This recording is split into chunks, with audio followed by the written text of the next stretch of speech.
What's up, everyone? We're going to be looking at ability media this time. We're going to look at some projectile media as well, and that'll be in the second half of the video, so this one might be a little bit longer because of that.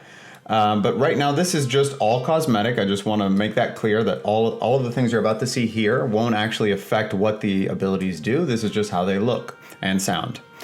So we're going to get started right away. There's a lot to cover, and I'm just going to kind of gloss over some of this. You can explore it on your own. The first thing that you're going to see is this is the act animation. I'm just going to go ahead and play this here. I'm doing this sort of lightning bolt.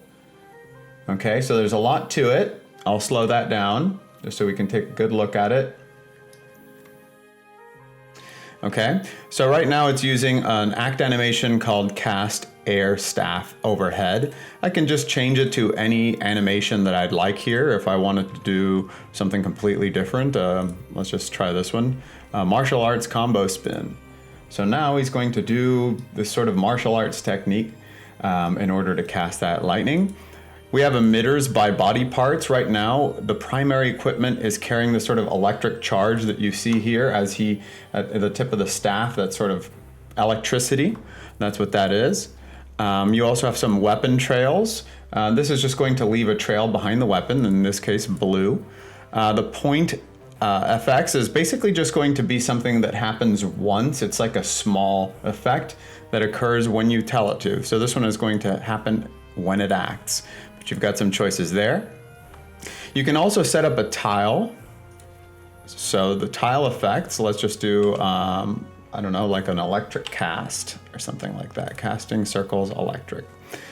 So if I play that now, you see that sort of circle that came up there. That's, you know, when this actually starts. I can change it to begins acting just to sort of tune that to what I want. You can change the voice. Here we're using hostile words. You can just use the attack grunt, or you can have friendly words. And again, you choose when that cue is going to play in the ability animation. You have Afterimages. That one's a little bit hard to see here simply because they're very subtle, but you can see he's leaving sort of a trail of himself behind. You get a lot of options here as to how long they can remain, how pronounced they're going to be, the colors they're going to be. Here you can see he's leaving a much more pronounced trail just because I'm letting him stay there longer. You can change the colors. You can actually make that emitter sort of shoot images of himself forward. So it's pretty cool. Here we have a custom effect. This is the big sort of lightning that's gathering around him. I actually created that in the projectile media creation, which is included in this game or in these tool sets. So you can create your own there, and we'll take a look at that afterwards. Then there's the conveyance. That's like what actually is going to basically happen to the target. In this case, we're using a projectile. I can set it to, let's say, immediate, and we'll use this lightning cartoony yellow so you can see the difference here. When that goblin gets hit, it's a very different effect. You can make it do anything, of course, out of all of the different choices that you're going to have, and there are quite a few. So, you know, there's all of these categories, and each of them will have a bunch of different categories. So you'll see some candy corn rain, just to see how that looks. And there we just rain candy corn down on them. These come with their own sound effects. Of course, the sound's off right now. You can overwrite those sounds as well, but they're all sort of already tuned towards what you actually see. You can add Afterimages to the target itself, and you can overwrite the animation that happens to them when they're hit. So let's just do something that would be a little bit pronounced. So this one makes them fall through the ground there. So now when they get hit, whoop, they fall down.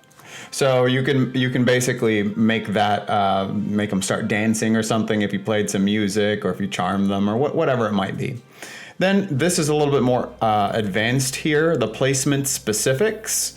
This is just going to be so that if you're creating an AE, you can make the origin. That's the very like focal point of the AE, the one that's marked by that little circle with an arrow inside of it. That can be unique. The field trigger effects, that's when you set up a field. So here we'll just show you what that means. Let's see what would be good here. We'll set up bite chest. What is that about? Okay, so now boom, he's bitten by a chest. I think that one's for our mimic. But as you can see, it's going to start using a field effect there. That's something that's completely optional. Not all abilities, of course, not most abilities will have field effects. Only the ones that are fields that, you know, basically leave those little tiles on the ground. The self effects is something in case this ability was affecting you specifically. That's with a self effect, the one that has the little green box with the kind of person in it. That's going to happen independently of the other effects. So maybe it's hurting you while it's healing your ally. Well, you can have something that looks like it's hurting you while it looks like it's healing the ally, instead of both of you looking like you're getting healed or hurt. That's the origin right here. And so that's basically mostly for AEs. So you're going to throw a grenade, you want the grenade to explode, and then the rest of the people don't get a grenade that actually explodes. They just get the fire damage.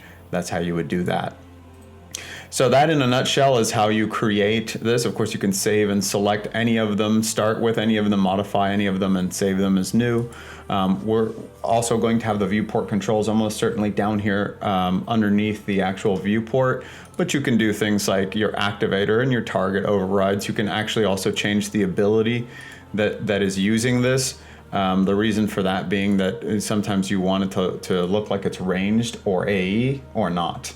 So here, you know, I've changed it to chop, so it'll just basically use the one range of chop, and that's the only difference there. All right, and for the second half of this video, we're gonna get really into the guts of creating some images and sounds and effects for our abilities. We're here in the Projectile Media Creator. Now, of course, this is going to be updated a little bit before release, but we're just gonna take a look at all the functionality. The first thing that I want to look at is just something that we didn't really mention previously, is that you can actually change the start and end locations for all of these projectiles.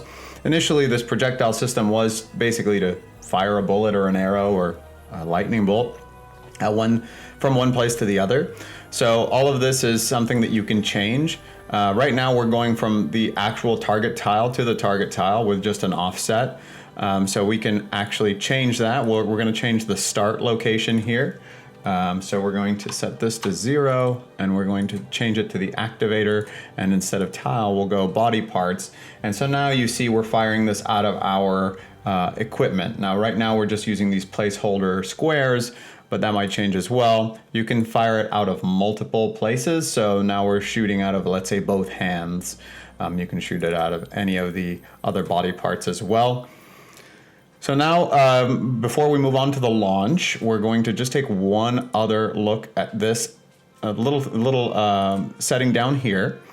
The unfinished tile effect is basically something that's going to happen whenever this effect is completed, and you can set it to be either impact or on fade out, as we're going to see later. And this can be any of the tile effects that we have in the game. So as you saw, we had, I think it was the, well, let's just do a different one. We'll do a clown hammer this time. So you get hit in the foot by lightning, you get hit in the head by a clown hammer. I'm not sure what's going on here, but that's something that you can mix and match here. So it's just a very convenient way to create a package that then you can use in the media creation. And of course, I would recommend leaving a lot of these things, unless you're trying to create that package, open, because you can combine them in the ability media creation package stage.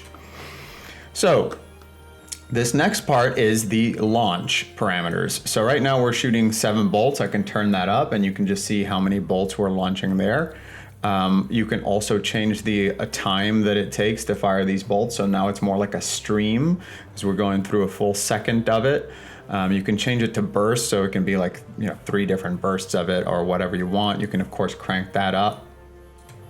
We'll leave it more or less where it was here for now. And we're going to look at the launch shape. So here, this is the shape, in this case a circle with a radius of 0.5 that we're launching from. So instead of point, you have all these shapes to look at. And you also have offsets here, again, similar to the other offsets, but for the shapes themselves. And you can choose their up direction. That matters for things like spirals and the such that we're going to see in the flight media. but most of the time you can leave these as they are by default. This part here, this little mist burst down here, is basically your muzzle flash. So we can change that muzzle flash so you can see it to, let's just say, fire. So you see that there's a little fire muzzle flash there when it comes out. You can change the sounds, of course, import your own sounds, and even change the amount of per projectile that this muzzle flash is triggered. So I can just trigger it once, and I can increase its size.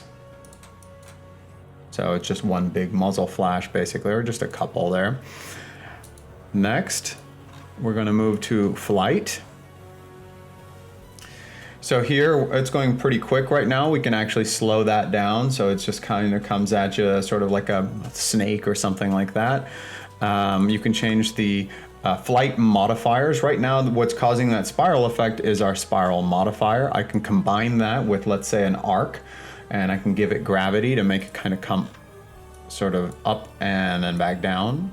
Probably don't want it to be that pronounced. You can actually even go negative there and have it dip down. You can combine any of these any way you want. I can take the spiral off just so we can see what that's like. I can add noise to it. So instead of the spiral, it's just going to be sort of a little bit of a wiggle. You can change the settings on your noise to do the amplitudes and do all kinds of effects with that. So that's a lot of fun to play around with. Next, we actually go to the flight media. The first thing here is the projectile visual. Right now we have none. We can select a prefab. This is because it was just a sort of lightning effect. So we can select the prefab here to be, let's just do an apple. Why not? We're in the A's, we'll use an apple. And so we fire that apple, and so some kind of an electric apple that we're shooting at now. It's starting to make very little sense, but you get the picture. Or you can change the primary color for it, the transforms. You can make them so that they are big and little apples being fired. All kinds of crazy effects here. You'll also be able to use weapons. So if you wanted to just quickly do a throw weapon kind of effect, you'll be able to do that. Then we go into the audio here. Again, you can't hear these, but these are loops that are affected by the speed of the projectile. So you get that little sort of whooshing effect. There's a whole library of these sounds for you to choose from. Then you have your projectile particles. These are up to 5 that you can mix. Right now I have a whole bunch of different things like embers and mist and things like that. And I can start removing some of them if I wanted to and adding new ones. So let's just say I add something new here so we can look at it. We'll add like a fire or something. Fireball. And so now you'll see that I'm throwing flaming electric apples at people. I can add Afterimages to the apples if I wanted to down here. So now you're seeing the Afterimages, and of course there are settings on these Afterimages for the apples. You can even set them to be additive if you wanted to, so that they're kind of glowing, fiery, lightning apples. Then you can set the trail. That's the electricity right now. There's, of course, different trails to choose from. The rotation trail is good if you're throwing something that's kind of going head over heels. And then the lighting is the actual lighting that you're seeing. So I can take the lighting off, and as you'll see, then the apples are not producing any light. So now we'll go to the impact. The impact is right now that sort of zappiness that you're seeing there. So you can just select that from, any of these of this library here. We'll change it to something more appropriate, like an apple burst. You can change the scaling and all that of your impacts. So you're seeing it come back over here. You can change the rotations for some of these effects, and of course the sounds. You can import your own sound if you wanted to get very specific. And you can change the type of shape that is the impact, same as the launch. So let's just say that we did a cylinder here. So now they're hitting all around the target. I can control the size and the heights of the cylinder as well. So let's say that I make it a bit of a tighter cylinder. And then we can do something neat here, an after impact. So right now the apples are, of course, just crashing into the target and basically disappearing. I can add a sort of, let's say, a sticky And then we'll add a little lifetime to them, and we'll add a fade time. And what ends up happening now is I hit it, and boom, the apples stick there. You can make it elastic as well, so they kind of have a tiny bit of a bounce. You can add, you know, play around with the springiness of your apples as they hit your target, and match the rotation and all these sort of things. And then you can actually animate your apples. So here we can start doing a translation around the target, or a world translation. Let's say that we make the apples go up after they've hit the target, and you can start doing rotations. So you can do a rotation around the target and start getting kind of crazy with your apples. Make them start swooshing around the target as they go up. So there you go. And you can just play around with this as much as you want. You can change the scale, you can make them sort of wobble, you can change the way that all of these animations are interpolated. So you can basically create almost any effect that you can imagine here. You can also add a burst that happens at the end if you wanted to. Again, all of this is just going to use the same sort of burst media as the previous impact. So you can come down here, set another apple burst, or make them puff into smoke, or a cinder block burst, or turn into candy, whatever you want. You know, it's just completely up to you. You can of course also change colors for these sort of things. So we can do the sort of red candy burst, and then blend it with another color to create the sort of rainbow effect. Pretty much anything that you want. And so that's basically everything that you need to know. Of course, this is getting very, very advanced. You'll be able to use the library that we are going to provide if you don't want to get into all of this. Of course, you can play around with this. Of course, we invite you to. And you can also download other creators' content, as you'll be able to share these effects with other people, including all of the media that you upload with them. So if you upload new projectile media, you know, a new rocket or something like that, that again uses the same sort of cutout logic, or if you upload a sound, all of that will be included, and other creators will be able to download it and then implement it in their ability media. And of course, you'll be able to package it all together in your ability media creation and just share the ability media so that you have all of it as one neat package. Thanks for watching.